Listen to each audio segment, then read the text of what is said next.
coming. So I'm here on behalf of the Trump campaign as an attorney for the president to describe to you the first part of a situation that is extremely troubling. First of all, for the state of Commonwealth of Pennsylvania, and then for a number of other states. And these lawsuits will be brought starting on Monday. But the first time it was discovered was here in Pennsylvania just a couple of days ago. The people you see behind me are just a few of about, I'd say, 50 to 60 poll watchers who will all testify that they were uniformly,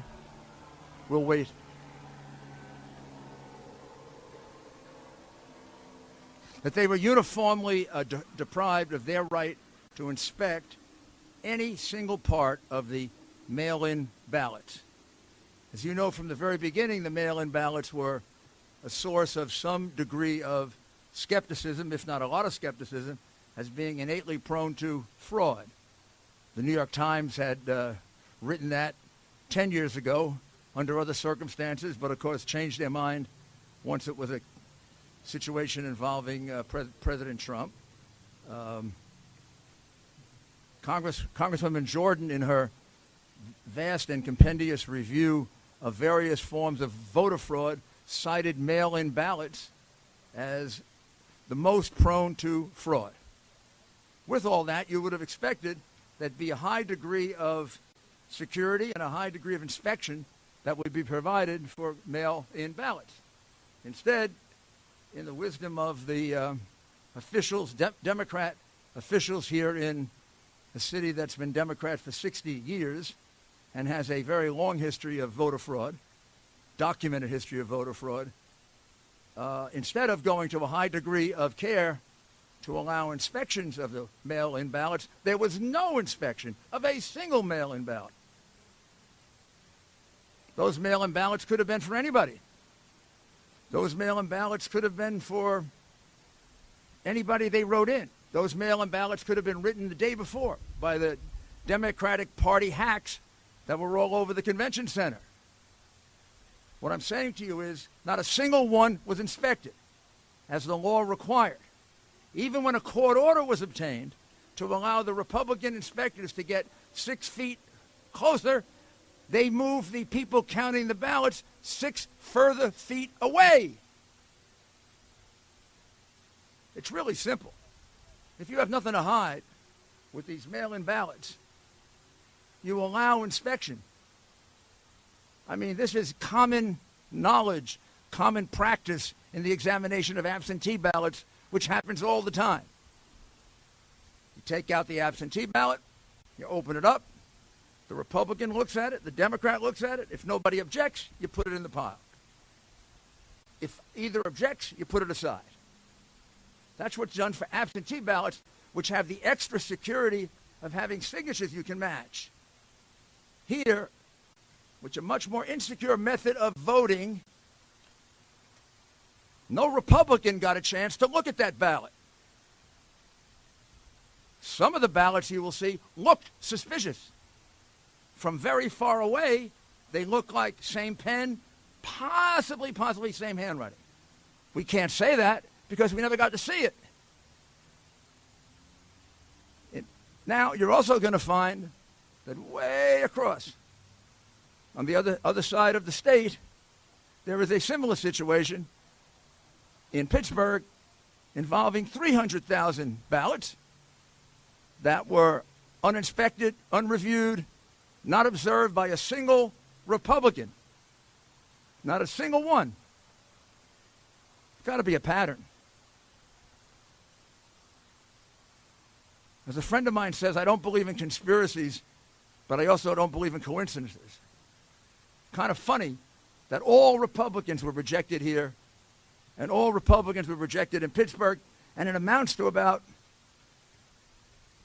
just about the 700,000 votes that President Trump was ahead by 2 days ago that disappeared. And we have no way of knowing, because we were deprived of the right to inspect, if a single one of those ballots is legitimate. That is unheard of. It's illegal. It's unconstitutional. And we will be bringing an action challenging that. And I emphasize to you, it's only one of the many other infirmities in this election. I know this city has a sad history of voter fraud. After all, Joe Frazier is still voting here. Kind of hard since he died 5 years ago, but Joe continues to vote. If I recall correctly, Joe was a Republican, so maybe I shouldn't complain. But we should go see if Joe is voting Republican or Democrat now from the grave. Also, Will Smith's father has voted here twice since he died. I don't know how he votes because his vote is secret. In Philadelphia, they keep the votes of dead people secret. At least that is something that you can be commended for. I'm not attacking the people of Philadelphia. I'm attacking a decrepit democratic machine, which has a lot of other reasons to be attacked. It's been around for 65 years. You keep electing the same people. The city gets no better. The crime goes way through the roof. The riots you have, the police stand by and watch it, not because of the police, because you have a mayor that lets them stand by and watch it. You got a district attorney who lets people go free. You are poorly served, ladies and gentlemen of Philadelphia. And then you got a political machine. Mayors who let riots take place, district attorneys who set criminals free. I don't think they're going to care much about ballot fraud. This is outrageous. In an enormously important contest with a very, very suspect method of voting, there was no security. Zero. The people of this city, people of this country, have no assurance at all that those ballots were actually cast. They would have to have been almost unanimously cast for Joe Biden in order to catch up. And let me have one or two of the people, let me emphasize, this is only 2 or 3 of about 50 people so far that have given us statements, affidavits, recordings. We're going to have many, many witnesses. It's not a small case. It can be a big case. But I wanted you to get the flavor of it here in Philadelphia, because we also have to alert the people of Pittsburgh that the same fraud was done to them as here. And I'll also add, same thing was done in Georgia. The same thing was done in Michigan.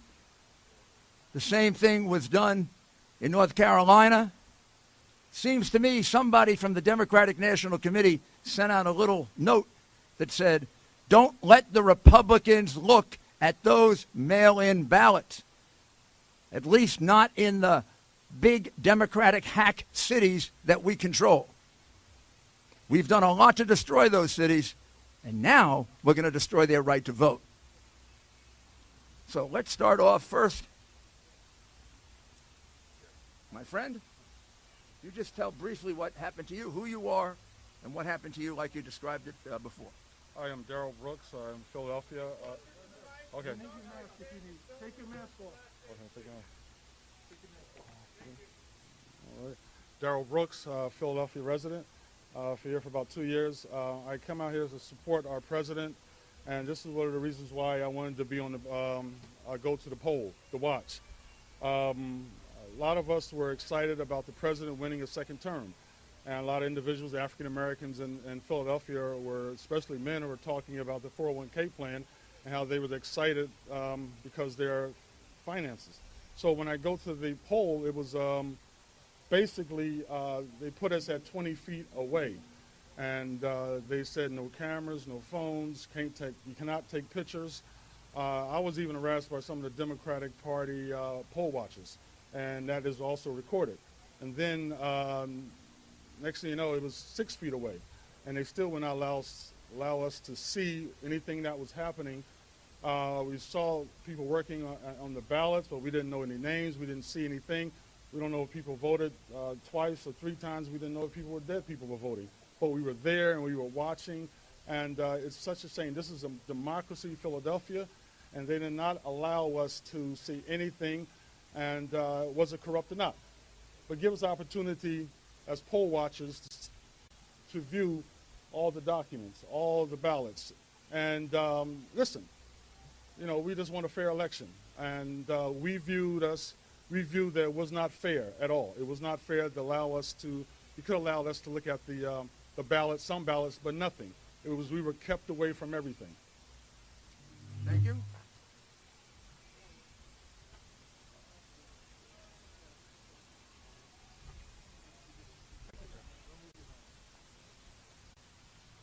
Hello, I'm Matt Silver.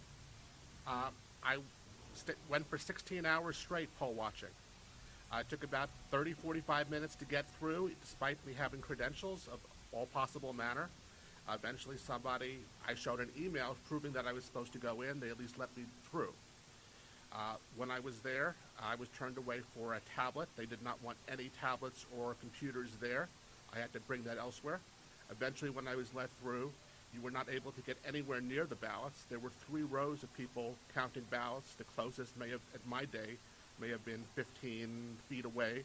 Then there was another row, then there was another row. To the extent that you could see anything, we were told repeatedly, including by Democratic poll watchers, including by police, that if they see us taking a photograph or a video, we'll be thrown out and not let back in. The only place you could use a phone was several hundred feet away from the ballots. I don't know what they were trying to protect.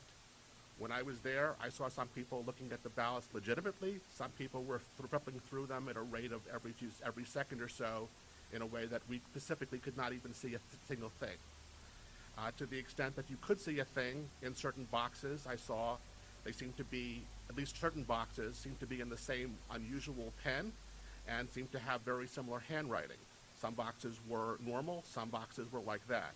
When they finished with going through boxes, they put them in the very, very back of the room where you couldn't see a thing hundreds of feet away. Then they put supposedly the same boxes, I can't tell if they are or are not, through separate machines where they stripped the ballots, the outer casing with people's signatures, to the privacy ballot.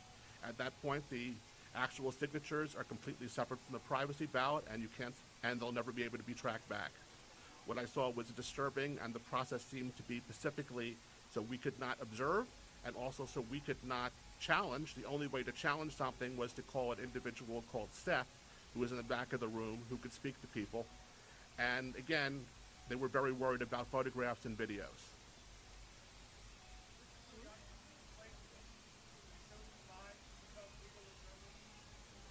How were you chosen? I was asked both by my local ward and the Republican National Lawyers Association. I responded to both. I was willing to do so. There was some type of vetting process, including my bar number and I guess my credentials, and then I was accepted. And you're an attorney, right? I am an attorney. Where did you file a complaint?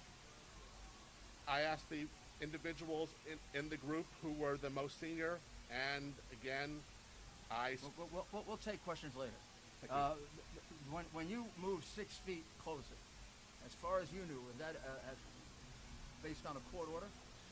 I assume it was a court order. In no case was I closer than 15 feet to anyone counting. Did they move 6 feet further away? The closest row for me was 15, 20 feet away. Then there was another row 15, 20 feet beyond that counting, then another 15, 20 beyond that. The only thing I could see at all was the row closest to me. Okay. And again, how were you selected? Selected by the Philadelphia Republican Party. And credentialed by them? Yes. Okay. Thank you. And we'll have one. Lizette, would you speak to the other group that were not allowed access, which is another category? Would you mind? Not at all, thank you. See if I can get this down a little. I'll stand on my toes. Want me to hold you up? Good morning, thanks for being here. I'm Lisette Tarragano. I'm a longtime resident of Philadelphia. T as in Thomas, A-R-R-A-G-A-N-O. You're welcome. I am a longtime resident of Philadelphia, although not native. And quite frankly, I've always been about, I'm a retired attorney, and I got really, really hepped up about watching voter freedom, freedom of speech, and being able to say the words Donald Trump without getting pushed in a corner. And when I really got excited about being asked to observe ballots was when I felt that my way of life is being put in jeopardy. The American way of life being put down for things I say, who I like, and it's not fair. I'm the child and granddaughter of both Holocaust victims and survivors, and I'm the daughter of a World War II veteran and who fought for and or ran away from horrible, horrible times where people are repressed and sent away. And what I noticed when I was brought in to be a poll watcher, I was never brought in, actually. I never got past the first identification stage. They kept saying that mine, as well as 5 or 6 other Republicans, their names hadn't been entered into the system. And after the first time it happened, the second time it happened, I had no second thoughts about it being a problem, more that somebody failed to finger us into the computer system. But after a while, what I witnessed, and I said to Mr. Giuliani before, in a morbid curiosity staring at, I felt insidious fraud going on. I felt that we were kept away from doing our civil duty. That was everybody on both parties should be upset about. This is horrible. We're being restricted. We're being restrained. And I see this nothing as the insidious nature of the Philadelphia and Pennsylvania governments who are keeping us away from doing what we were meant to do. Thank you. Thank you. Was that the other 1, 2, 3?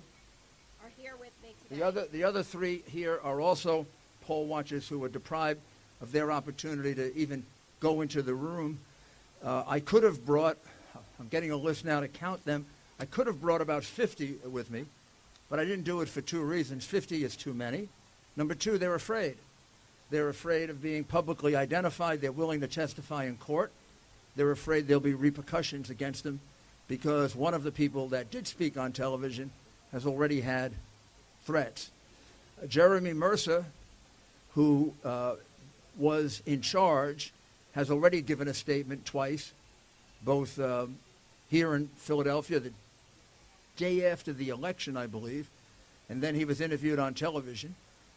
Jeremy will basically corroborate the statements that were given about the fact that he was there for 21 hours and then again for another couple of hours. He believes about 300,000 ballots went through. He was unable to see any of them. He requested an opportunity to do so numerous times. Then they went to court. They got an order that they could be 6 feet closer. They were put 6 feet closer, and the tables they were observing were put at least 6 feet further away, or the people moved to tables that were further in the back. The other witnesses who we've interviewed, and we've interviewed about half of the 50, all corroborate to a T exactly what you see here, that they thought they were going to show up to do an inspection. Some of them had inspected absentee ballots before, where you're shown the ballot. The Republican is shown the ballot. The Democrat is shown the ballot. Neither objects, you put it in. If either objects, you put it aside for discussion later. Nothing like that happened here at all. This is a gross miscarriage of the process that would assure that these ballots are not fraudulent. It's a fraud, an absolute fraud. I mean, you can't just submit these ballots and not have them checked. They're highly suspect ballots, mail-in ballots. It's also highly suspect because it's almost mathematically impossible, several people have already testified, to close the lead that Biden closed. When things closed on Tuesday night, President Trump was ahead by almost 800,000 votes. And it took a couple of days to be able to produce enough ballots to bring it down. Now, could some of those ballots have been manufactured in advance by the Democrat machine of Philadelphia? It wouldn't be the first time they did it. And then exactly why didn't they want the ballots inspected if the ballots are legitimate? It seemed to me, knowing the suspicion that would exist on a political machine like this, with the reputation that it has, you would go to the extra extent to be transparent. Instead, they went to an extra extent to be secretive, as did the Democrat Party in pretty much the cities they control as a machine like this one. Because although we don't have as many complaints yet, we've got about 12 in Atlanta, we've got about 15 in Detroit, we've got about 20 more in the rest of Michigan. I would say in at least 10 states now, we have complaints almost exactly like this. This will be a statewide case because there are 300,000 ballots equally in question in Pittsburgh with witnesses similar to these witnesses. In some cases, they actually saw a little bit more that would suggest that the ballots were being tampered with, but I have to wait until they're all fully debriefed.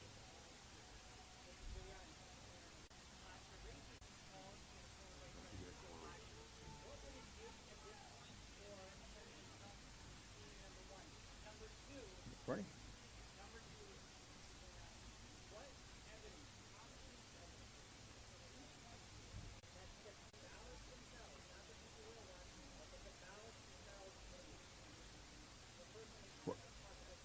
Well, let me first of all, obviously he's not going to concede when at least 600,000 ballots are in question.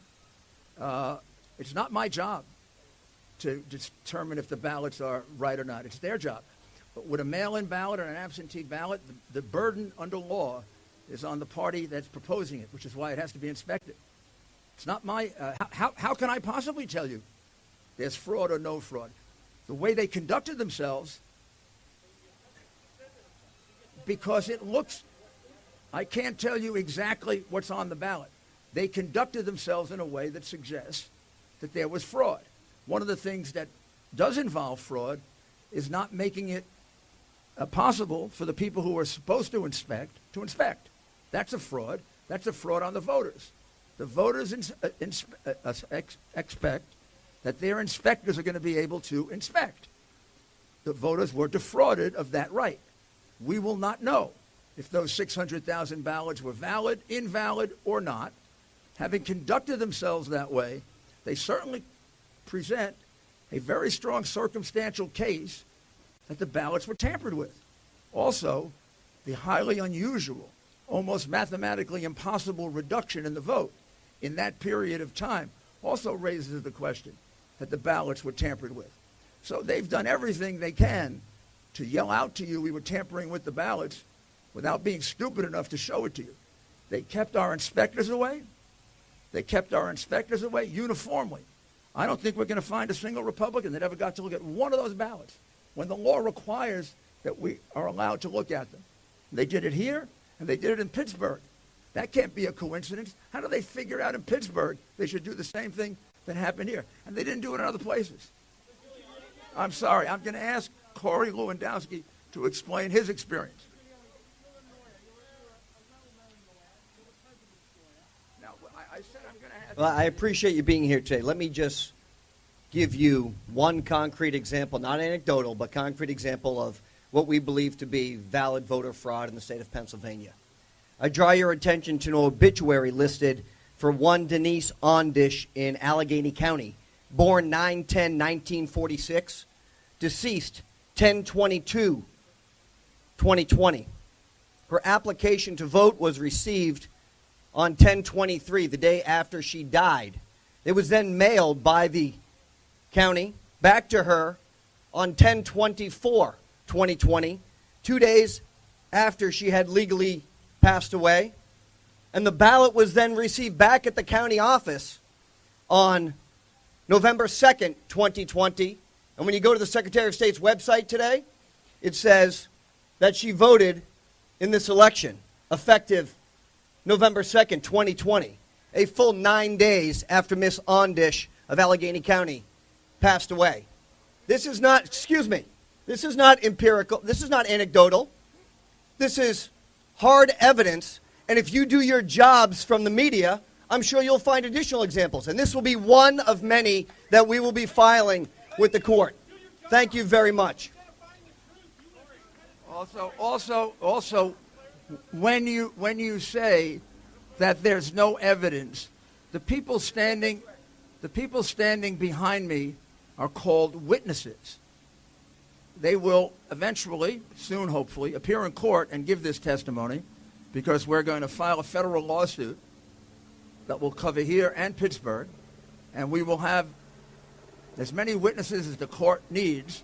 Right now it could be as many as 90 witnesses. That's called evidence that there was a uniform deprivation of the right to inspect, which constitutes a fraud on the people of Pennsylvania, constitutes a fraud on all legitimate voters.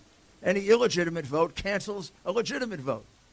And the burden of proof as to whether it's a legitimate ballot or not, when it's a mail-in ballot, is on the person proposing the ballot, because there's no other way to justify it. Well, they made it impossible to view those ballots, and there can be only one conclusion as to why you would make it so impossible. Because many, many of them were fraudulent. And you just don't lose leads like that without corruption. And you're in a city in which voter fraud is professional. It's not just amateur. Some places may be amateurs at voter fraud. Philadelphia is a professional place for voter fraud, because you have a decrepit Democrat machine that you have had in power for 60 years, and it's the reason why you have voter fraud. It's the reason why you have so much crime. It's the reason why you're leading the country in some categories of crime, because these people are not helping the people of Philadelphia. Their loyalty is to the Democrat Party. Oh, please, please. I'll answer 3 questions, one at a time.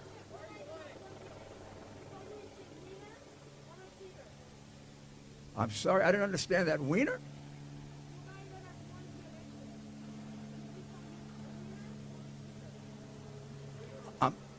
Who is a winner or a cheater?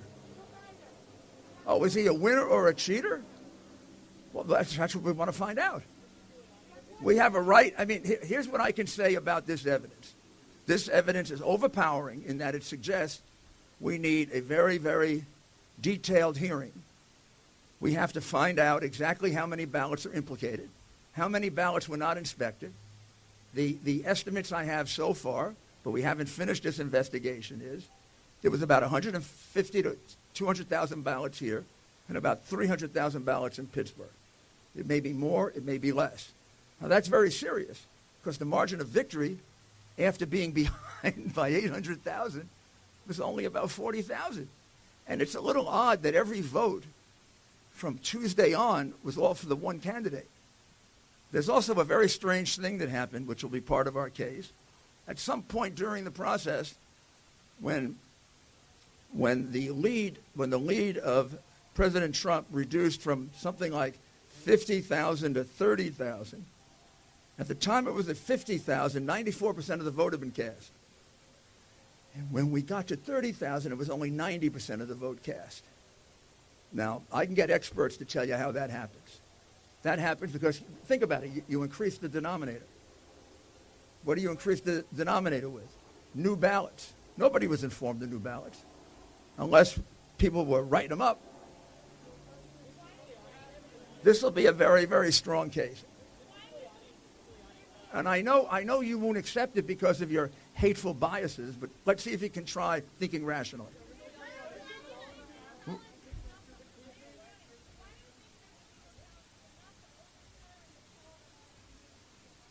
The poll?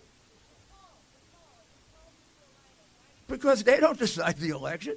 The call for Joe Biden isn't. Who was it called by?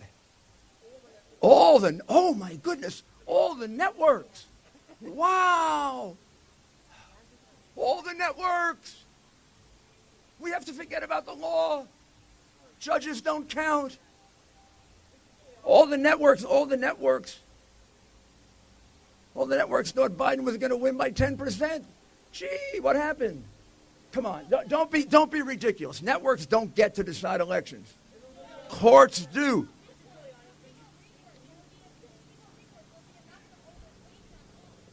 Of course, courts set aside elections when they're illegal. In this particular case, I don't know if there's enough evidence to set aside the entire election. Certainly not around the country, maybe in Pennsylvania.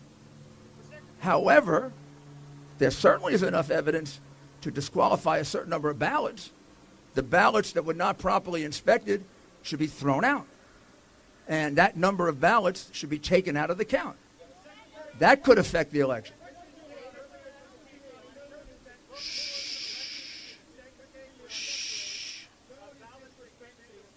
I can't hear two people at once. I'm sorry.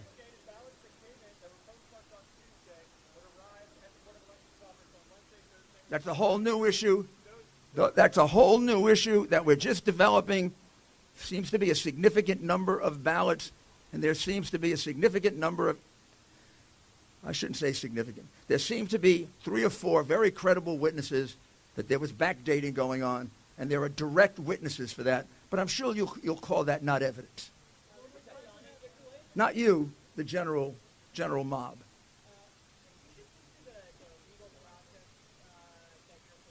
Sure. Yes. Yes.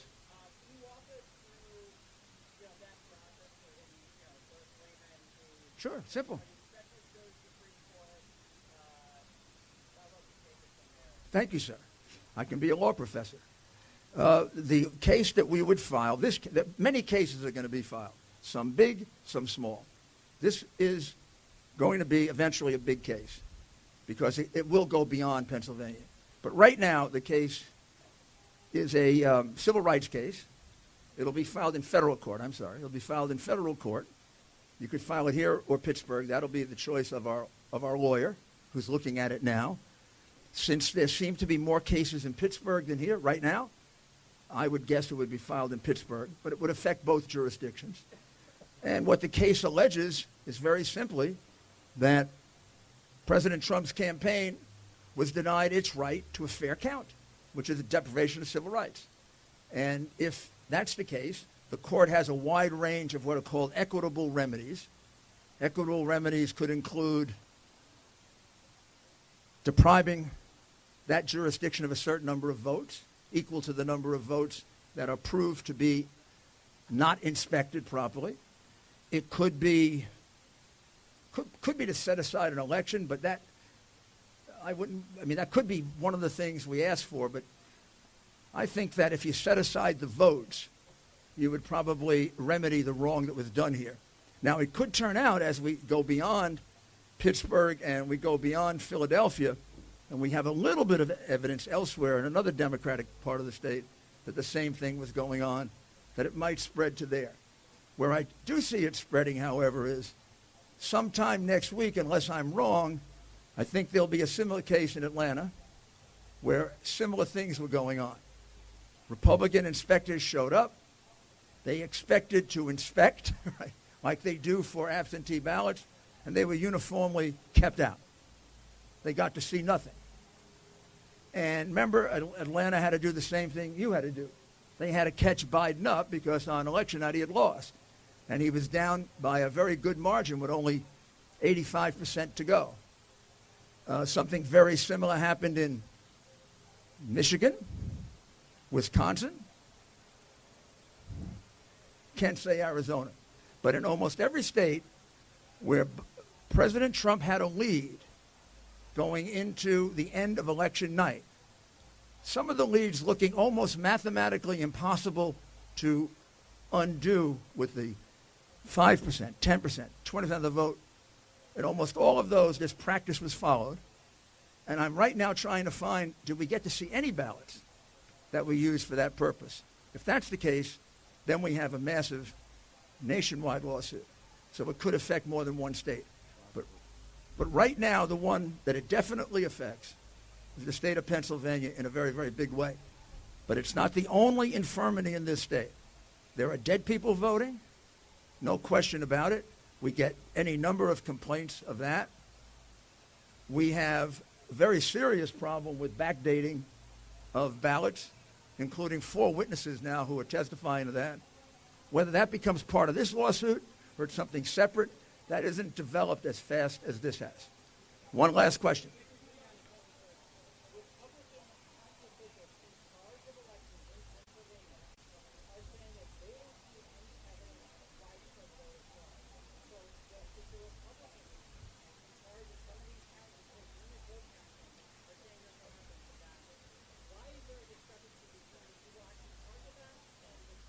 Well, that's like comparing apples and oranges, isn't it?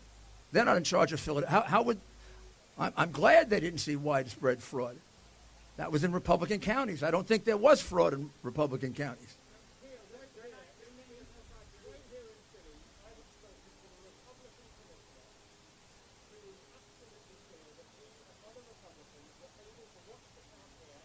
Well, then let them come and tell me that. I haven't found one who's willing to tell me that.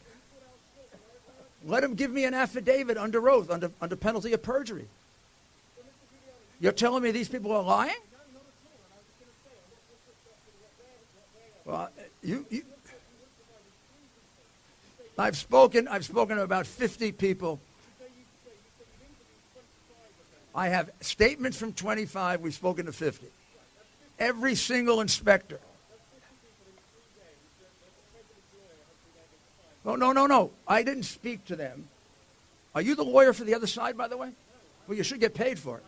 The reality is that nobody has come forward, even though I've called the state party, the city party. I've asked, is there anyone that wants to come forward and say that there's anything unusual about the man in charge of this whole process, who watched the whole thing, has already come forward and given us a signed statement that no one got a chance to inspect. Now, unless this man had a secret opportunity to do it, there was one person in charge of all these people. He was there constantly for both days. Not a single Republican got a chance to view a single ballot. Now, if we got to view 10 or 12, well, then we'll reduce our number from 120,000 to 110,000. But you produced this man for me. So far, he hasn't come out of the woodwork. And, well, then, maybe, yeah. Well, if I were the commissioner of this city, I don't think I would admit that I didn't allow people to do this. I mean, there was last time a Republican played ball with Democrats like that in New Jersey, he went to jail for 10 years. Thank you, guys. Thank you.